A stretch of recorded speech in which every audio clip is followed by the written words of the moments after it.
I rearranged my camper and put my bed at the table position in the back of the camper.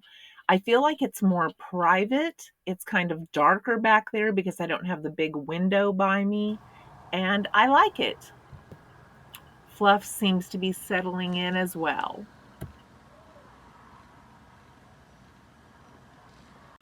Hi, I'm Bonita and I am early retired. I'm not old enough yet for Social Security. I'm living on a low income and I am living off of savings.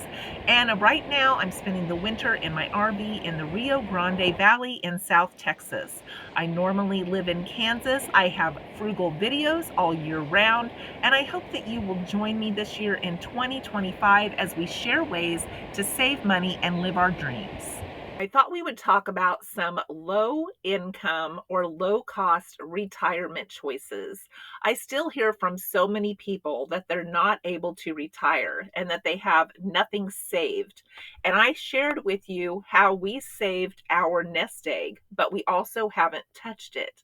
And the way we saved it is we had a small business in a small town of under 500 people, and we lived on one income. I worked full time and then I worked the rest of the time at the business. We were open 7 days a week. It was a rural grocery store.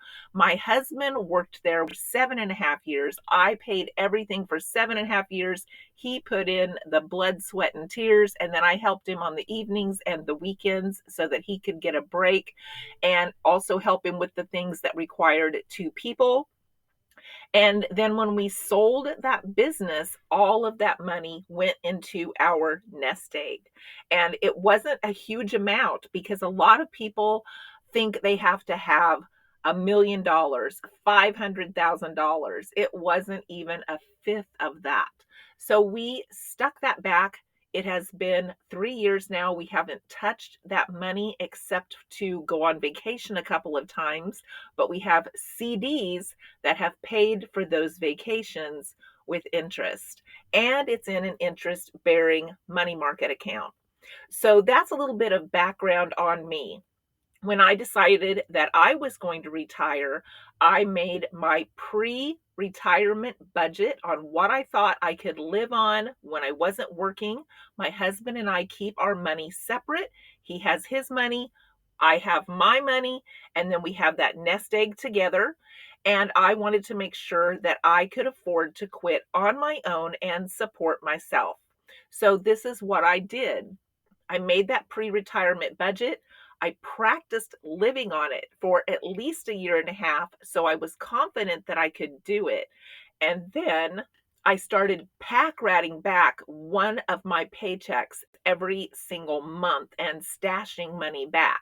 So I added to my own personal savings doing that so that I had the confidence that I would be able to quit work, if not until I got Social Security, maybe a big portion of that. But my goal was to make it the whole 4 years until I could draw Social Security at 62. And during this time that I was sticking money back, I was also stocking my pantry and my household goods with sales and clearance items to get my stock as well stocked as possible before I turned in my notice. Now, I see a lot of people do this, and it is not impossible, but it does take some work, some planning, some strategy, some self discipline, some intentional shopping, and a lot of frugal skills at home, like cooking and eating at home and saving money in all the areas that you can, like utilities and gasoline and eating out. All of those things add up and make a huge difference on whether or not someone on a low income can pull this off. And as you saw, I'm having my own breakfast here. I do that every morning. I make my own coffee. It's a Contigo brand. I bought it and it costs about $13, and it keeps my coffee hot for like 6 hours. And it also has a lid, but unless it's super cold, I don't even use the lid. So just making intentional purchases like this instead of like name brand stuff, just researching and buying some things that will give you the result that you want are great ways to save money frugally while you're trying to plan to do something like this. And if you're interested in like this little coffee cup, I put a link in the description box because I always have people ask me, like, where did you get that? And I researched it. The label said it would keep it hot up to 6 hours. I've been very pleased with this. I just have one and I wash it every day and I use it again the next day. So, low cost retirement choices. This is one of them. I'm living in an RV in a 55 and over park, and I'm just doing it in the wintertime. The rest of the year, I live in my rural farmhouse that's very, very old, built in like 1907, doesn't have a foundation. It's drafty, it's cold, but it's home. And I live there the rest of the year on a homestead of about 4.5 acres. But life is about choices.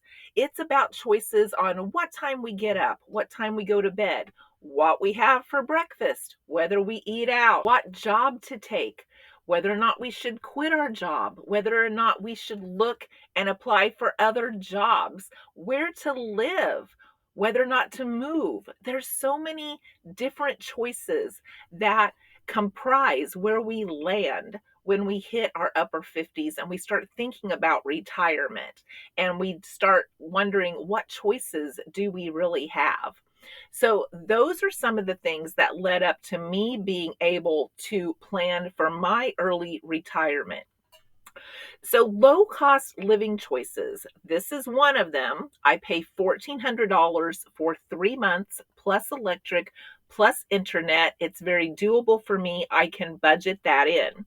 Last year, I had some unexpected expenses, like I had a bridge fall off in my mouth and they wouldn't put it back on. They said I had to buy a new one. That was $1,800. So I did have to take some money out of my savings at the end of the year because of this dental problem that insurance wouldn't cover. So, other choices of what you can do and how you can live on a low income from my research show that you can retire to a lower cost country. Many people have done that. I've seen a lot of videos on people that retire to other countries and it's a lot cheaper for them there and they're very, very happy with that. For me, I did not want to go to another country because I still want to be accessible for my kids. I want to be a phone call away. I want to be a flight or two away that's not very long. And so I don't want to be out of the country, even though all of my kids are grown and I have grandkids. I'm still involved in their lives. I still go to ball games. I still see them and help them out. This summer, I'll be dog sitting for one of them. I'll be staying with one of my grandsons this summer for a few weeks while his parents travel abroad. And all of these things I'm doing are going to be like mini vacations for me. And I'm going to take you with me because they're going to be in other areas so we can do other things and see other things. And all it's going to cost us are gas and food, which I would be doing the food at home anyway. So I'm just going to budget for gas. Another thing that a lot of people do are like small apartments in the city. And some people even do the bicycle thing instead of the car. A lot of people down here have bicycles and many of them have golf carts and they have all of those fun toys. Now I'm down here with no golf cart, no bicycle, but I do have my car down here and I do a lot of walking.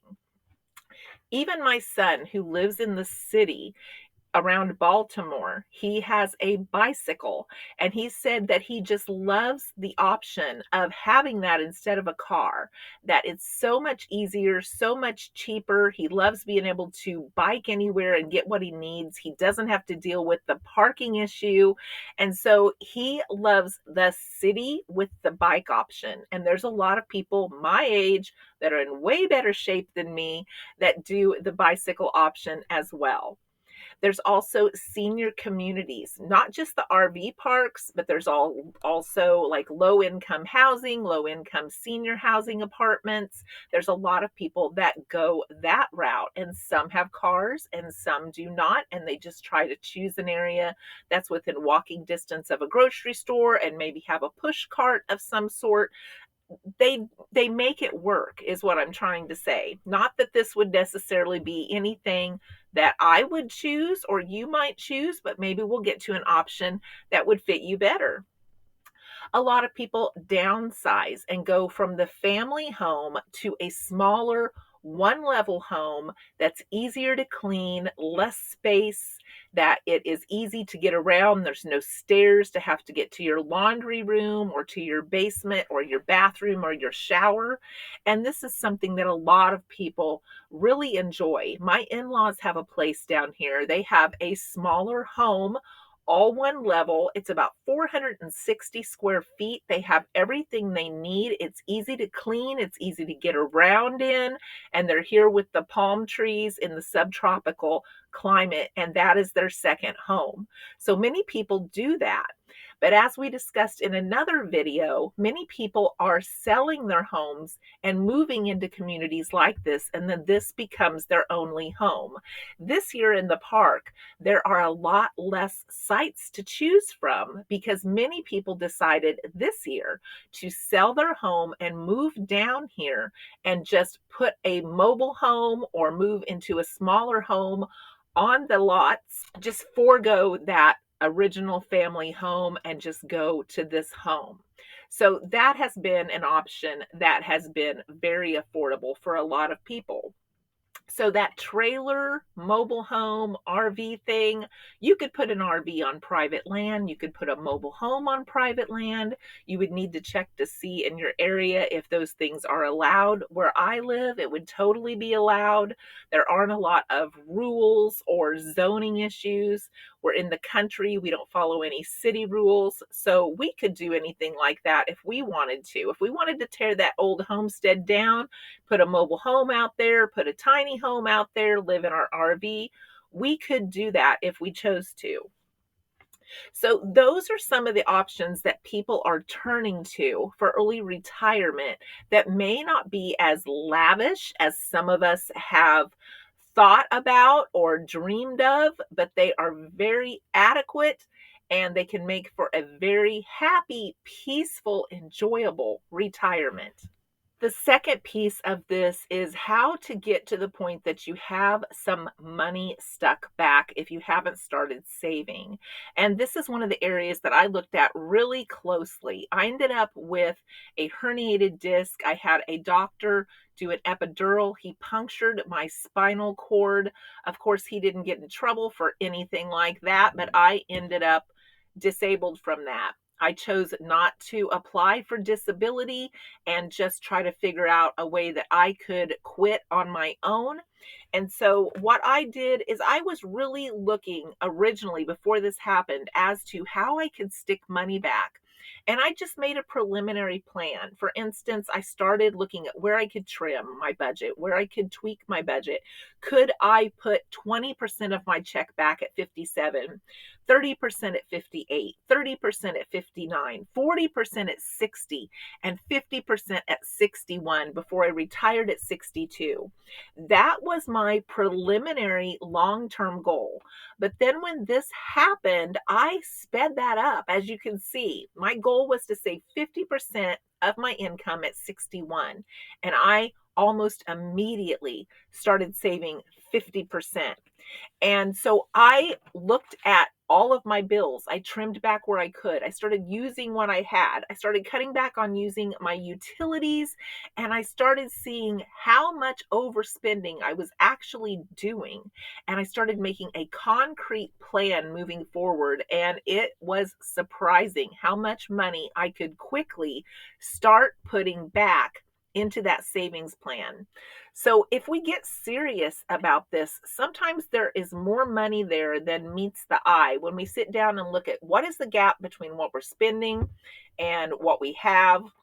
What is the gap between what we have to spend and all of the spending that we're doing that is just extra spending that maybe are wants or impulsive buys?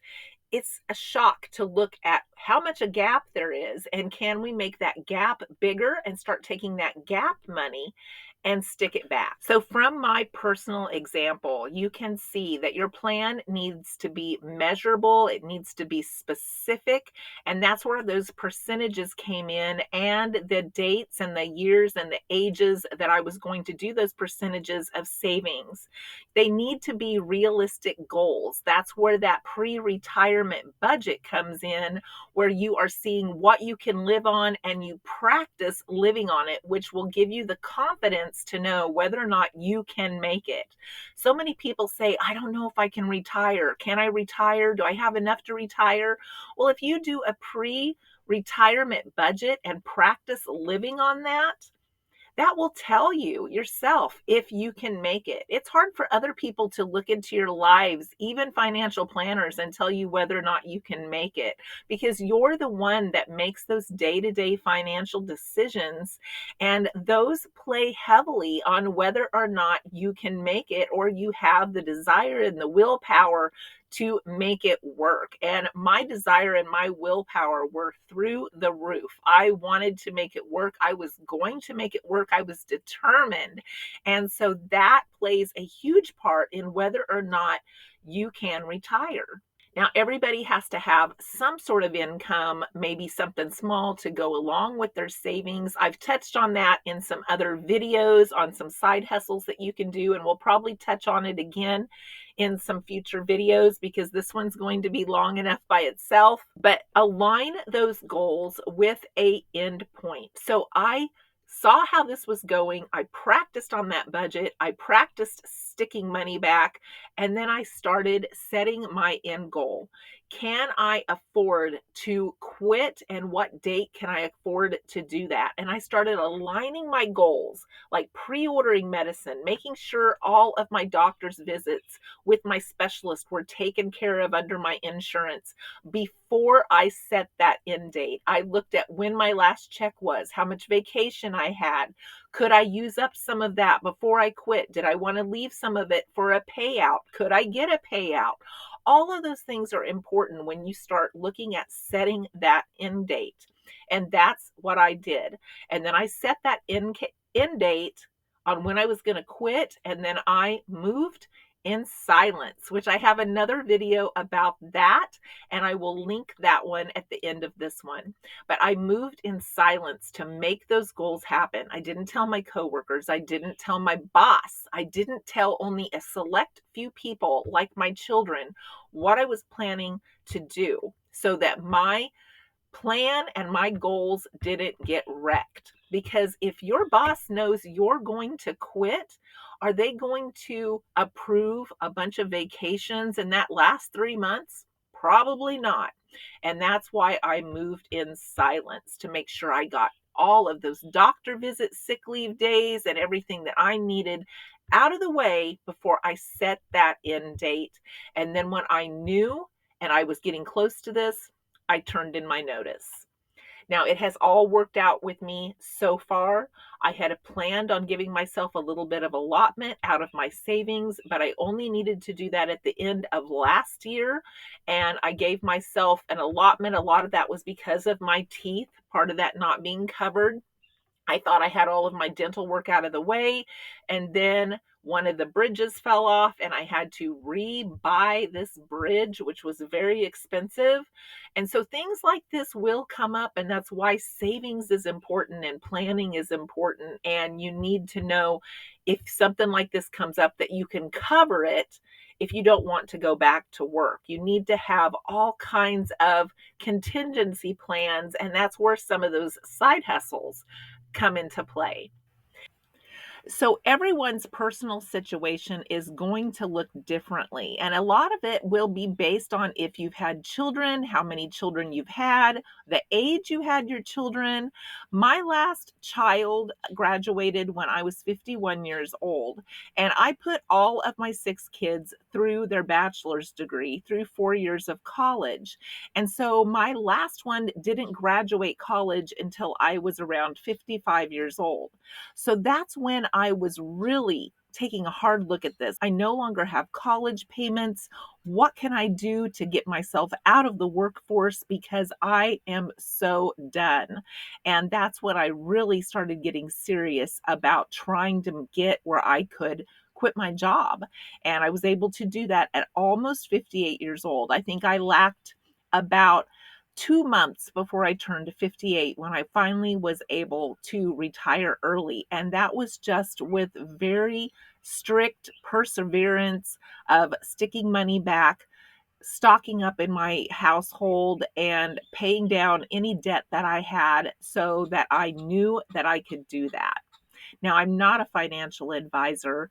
And like I said, all of us have personal different experiences. Many people might even choose to stay in their own home that they raise their kids in and just have a mortgage-free home. And that's really what we've done. We've chose to stay in the home that we raised our kids in, mortgage-free, but we still have other expenses. Everybody does. Now, Kansas is a fairly low cost state. My property taxes are low, and we live very simply in the country. But everybody can make their choices about what things that they might want to give up, or if they want to give up anything at all when they're making these future plans. So I hope this video has been helpful and maybe inspiring to you, or given you some ideas of some things that you can look at in your own spending and budget to get you to the goals that you really want to get to. Thanks for watching today. If it's helped you or been entertaining in any way, please give me a thumbs up, and I hope to see you in the next video.